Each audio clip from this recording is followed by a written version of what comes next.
You're listening to LeaderTribe, where leaders are made daily, but never in a day. We're talking skills that are relevant, researched, and ready for action. Apply these and you will grow. Here's your daily dose of growth with Dr. Rob McClelland. Hello, LeaderTribers. How in the world are you? Trust you're doing fantastic. Dr. Rob coming from Atlanta in my home studio. I'm going to let everyone in on a little secret. I've become friends with so many of our listeners, both here in the United States and around the world. We won't be coming from the home studio in Atlanta very much longer. Probably in January, we will be moving to Dallas, Texas, to the greater Dallas-Fort Worth area. So we're looking forward to that move. We hate giving up our dream home that we built here in Atlanta, but we're selling it to our kids who have our grandkids. And so it's just an investment in our grandkids' college education fund. That's going to be a lot of fun for them and to know they get to grow up here. But we have some work to do in Dallas, both family work and in the mergers and acquisition field. So we'll be moving to Dallas.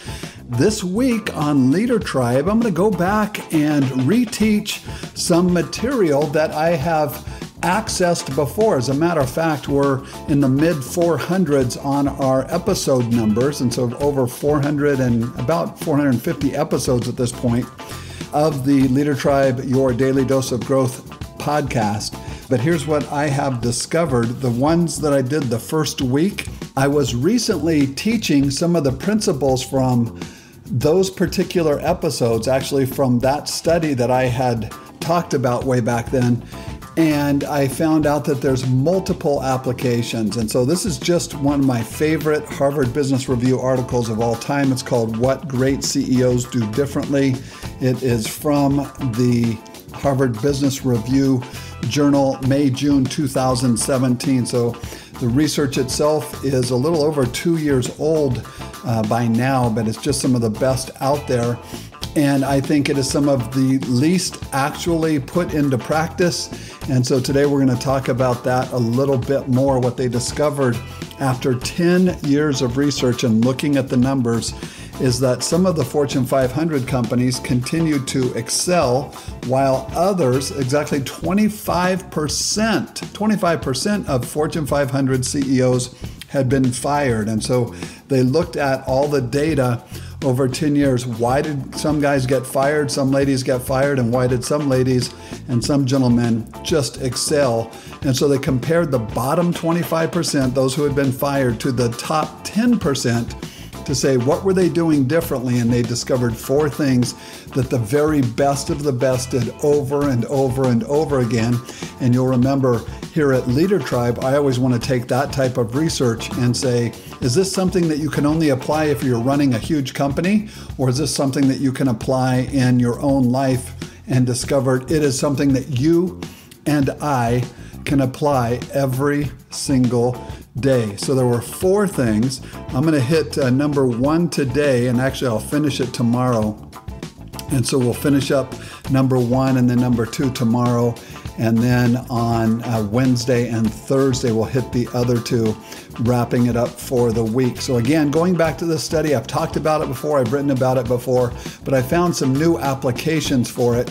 And every time I comment on this, or I teach on this, it's some of the highest ratings ever. So we're going right back to this study. It's what the most effective CEOs do differently. There's 4 things that they do.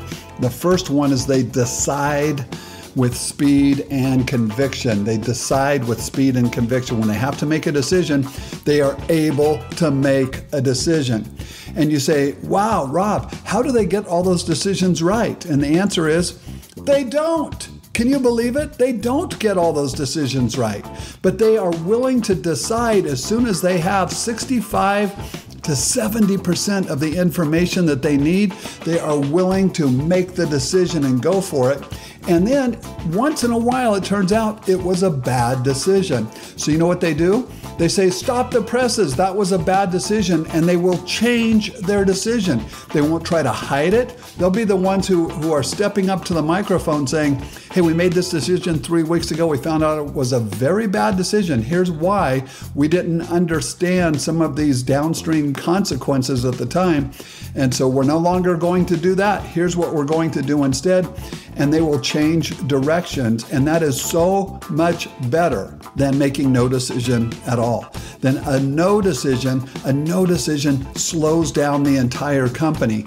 Well, I have found in my work with business owners that this is true over and over and over again, even in the smallest businesses. Now, if it's a huge decision, a life-changing decision, a get it right or you're going to die type of decision, you might want to get more than 65% of the information you need. But guess what, friends? You will never, ever, ever have 100% of the information that you need. One of the things that I learned when I was teaching in MBA programs, we were using case study methods from Harvard Business School. You would give the case to the students, they would raise their hand and they would ask for information that was not part of the case or the case study. And they'd say, yeah, what about this? And I'd say, I'm sorry, we don't have that information. And they'd say, well, we need that information in order to make a decision. And I would just laugh. And I would say, do you think business owners out there always have 100% of the information they need to make a decision? And the students would say, well, if they don't have that information, they can go get it. And I'm like, are you insane? You could get that information. You could do studies. You could do a bunch of pilot tests in different groups with some of your employees or some of your customers. You could take another 6 months. You could spend an extra $70,000. Are you kidding me? That's not how businesses run. And so often you have to make the best decision. Rarely, I can't ever remember a business decision I made where I had 100% of the information I need. If you have to do that, it's really not even a decision. And so how do they decide with speed and conviction? What happens as a result of that? We're going to pick up right there tomorrow. And until then, much love. I'm out.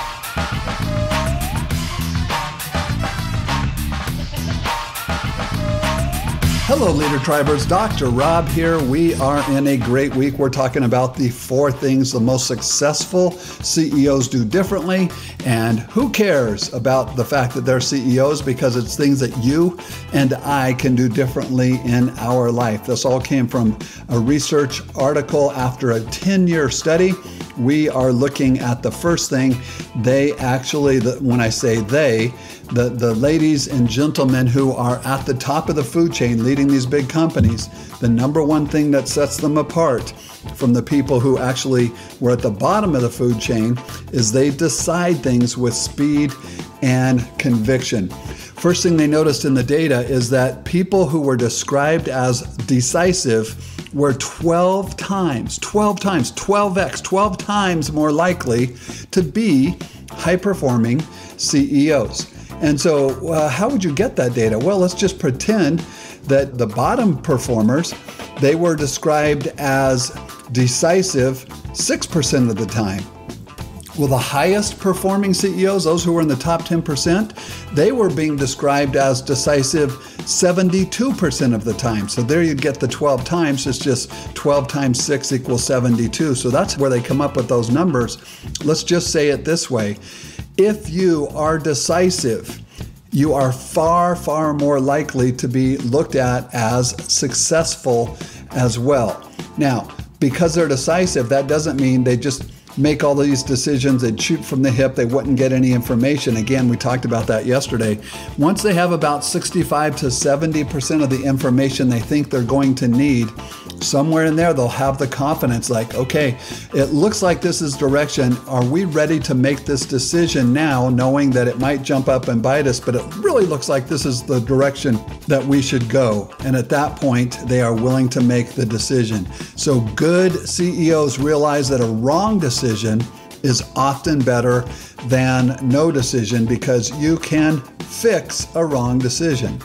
Now, here's what's interesting in the research. They found that the CEOs with the highest IQs, those who kind of relish in that intellectual complexity and they're trying to figure out all the different angles, sort of an engineering mindset, that those were the ones who often would struggle with decisiveness because they're like, well, we're not sure. We think it's good, but and they always wanted to get more data, more data, more data.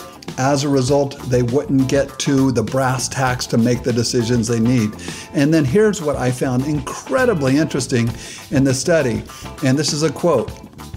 We found that only 6% of the high performers received low marks because they made decisions too quickly. The vast majority, 94%, scored low because they decided too little, too late. And so 6% of people who were not very good, they decided something super quickly. So you could be very decisive and still not be a good CEO. But those were just the people who said, okay, here's the decision, let's do this. What about that decision? Let's do that. And they were making their own decisions and they weren't doing it without getting any of the data. But 94% who ended up scoring low, it's because they decided they didn't make the decision or they decided too little, too late. So very interesting, isn't it? Decisive CEOs also recognize that they can't wait for perfect information. So whether a decision should be made or you're not sure if it should be made, there's a couple questions you can ask yourself. What's the result if I don't make a decision in this area? And if you don't make a decision, if it's not going to kill you, then maybe you can wait and get some more information. However, if it is going to kill you, if it's going to slow a lot of people down, you better go ahead and make the decision.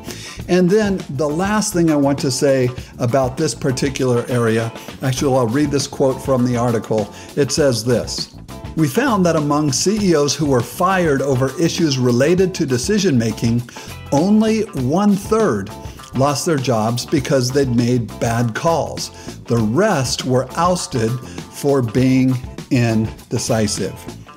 Hey friends, the reason I wanted to go back and start talking about this is as I'm working day in and day out, or I should say week in and week out with business owners, I'm finding that even in small businesses, very small businesses, only 2 or 3 employees, if you get to the place where you can't really make a decision, it slows things down and your competitors pass you up. And so I want to tell you, as your friend, what area is it that you need to start making better decisions in? And I just want to challenge you right now. If you could say today, if there's one decision, I just need to go ahead and make the decision. What is it? Go ahead and make that decision. You can do it. Your friend, the Robster, Dr. Rob, is encouraging you to do that. And you'll just feel great because you won't have to have all that emotional energy being drained from not making a decision. And so, you know what? We've actually gone through yesterday's podcast and today's podcast, both on that one topic. I was going to start into number 2. I think I'll combine number 2 and 3 tomorrow. They're fantastic. Number 2 is engaging. And what does that actually mean? That the top CEOs were engaging. It's not like, oh, they have an engaging personality. No, it's something else. We'll look at that tomorrow. We'll jump into the next 2. I can't wait. But until then, much love. I'm out.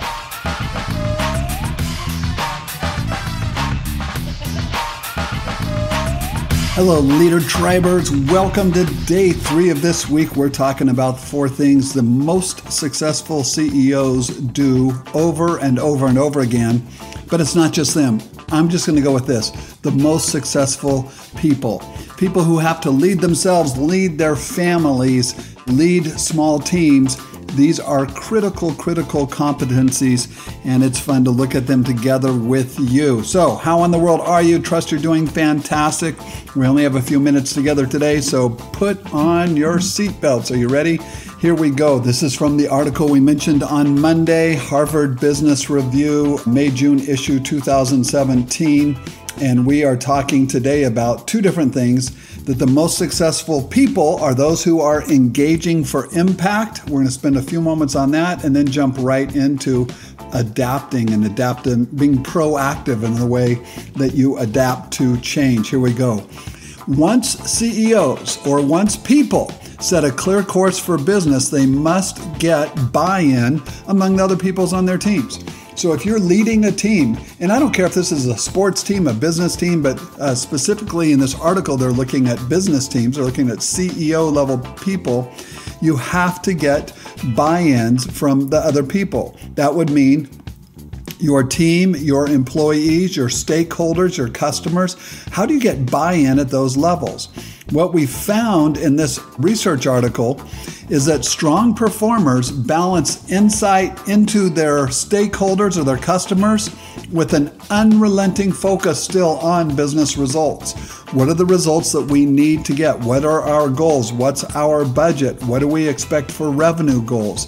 And so in our lives, on our teams, it's like, I'm going to get buy-in, I'm going to get whatever it takes, but let the record show, if this is a sports team, our number one goal here, if I'm the coach, our goal is to win. Now, if I'm teaching a 4-year-old girls soccer league, it's not to win, it's to have fun. And you could go with that all the way up until your little league years. But isn't it amazing? In the old days, every little league game, you would have the score of the game. Today, it's like, well, let's not keep score because we're all winners here. Are you kidding me? I mean, come on. Every kid there knows the score of the game. They know it in their head. They've been adding it up. You can say, here's your trophy for participation. But ultimately, people want a meritocracy. They want to earn whatever it is that they have coming. And to do that, if you're going to be successful on any team, you've got to get buy-in. And in order to get buy-in, you're going to have to know what are the needs and the motivations of the people and what's it going to take to get them on board. So here is a direct quote from the article. In our data, CEOs who deftly engage stakeholders with a results orientation, that means we're going to win or we're going to sell, they were 75% more successful in their role. Okay, I want to drop down to something else from that same point. CEOs who engage stakeholders do not invest their energy in trying to be liked or from protecting their teams from painful decisions. My goodness, I would like to shout from the rooftops on this one, because when I see leaders, they want to go hire some brand consultant. They want to make sure that they look good and that they're always having the right PR releases. And if it's all about show and if it's all skin deep, your team knows that in a nanosecond. I mean, it takes no time at all to figure that out. If it's all about making sure you have the right clothes and the right look. CEOs who were the best out there, they spent no time trying to invest their energy in being liked by people, nor when it came to the hard decisions, the painful decisions about running a company, they didn't try to hide themselves, the answer, or their people from the pain that was going to cause. Instead, they would look them right in the eye and go, hey, this is going to be painful, but this is what it's going to take.